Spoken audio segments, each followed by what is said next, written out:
Hi, it's Imogen Lamport from Inside Out Style, coming to answer your colour and style questions. So, I've got my lucky dip back today. Haven't done this in a while.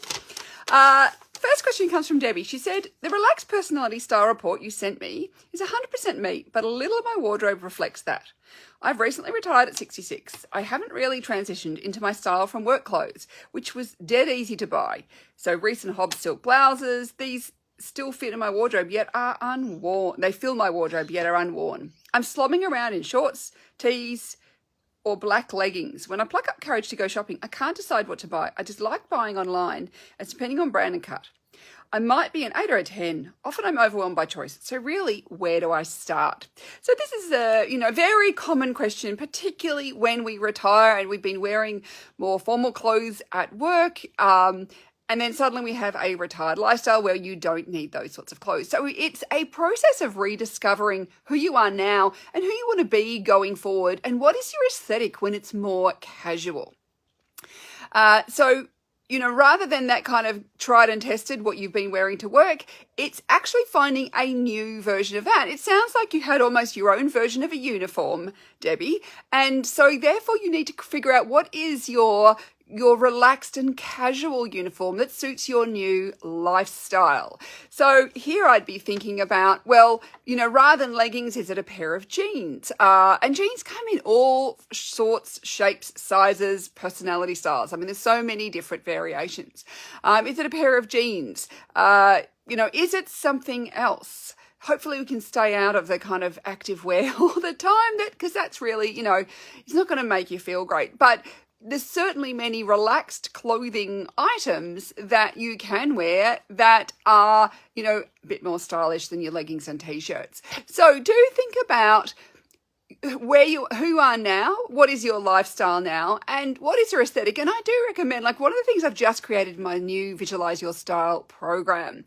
And in that, you work through a series of exercises to create a visual representation of your style. But it doesn't start with clothing. And this is really important because we can get so caught up in what actually works in our body and what we're used to wearing that we can't see past that. So it is a multi-step process, but it really can help you take where you are now and even translate maybe your old work style into something more casual as well. So I'd be thinking about probably it's going to be based around something like a pair of jeans and some sort of top, but maybe it's not a sloppy t-shirt, or maybe it is a t-shirt, but it's rather than being a plain t-shirt, maybe it's a t-shirt with a pattern. Maybe you're a striped t-shirt girl.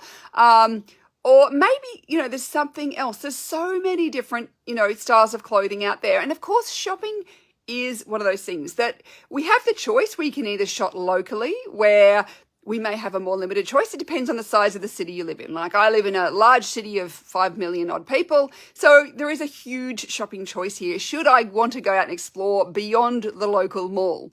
But also too, if you live somewhere small where there is much less shopping, this is where online is good. But we have to treat online in a way a bit like, kind of taking things into the change room and expecting to send things back rather than expecting that everything will work. Now, once you start to know how brands fit, this is sometimes when you do have to do a little process of discovery where maybe it's buy the 8 and the 10 and figure out which one fits you best. Once you start to know certain brands and their fits, you'll find that then you have a better hit rate.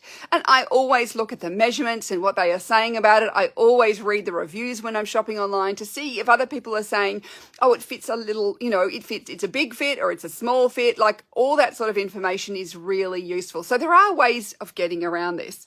But I do think you need to start at the beginning again and just reassess your style. Create yourself a new style recipe for this new stage of your life and work out where you're going to and how you want to be expressing your style in the new version of you and your life. There is no one right answer, but I think that this is definitely something that's really quite achievable. And, being aware that your style may be a little bit different from the people around you. Who knows? And that's okay. We don't all have to be the same. And just because other people are wearing that doesn't mean you have to either.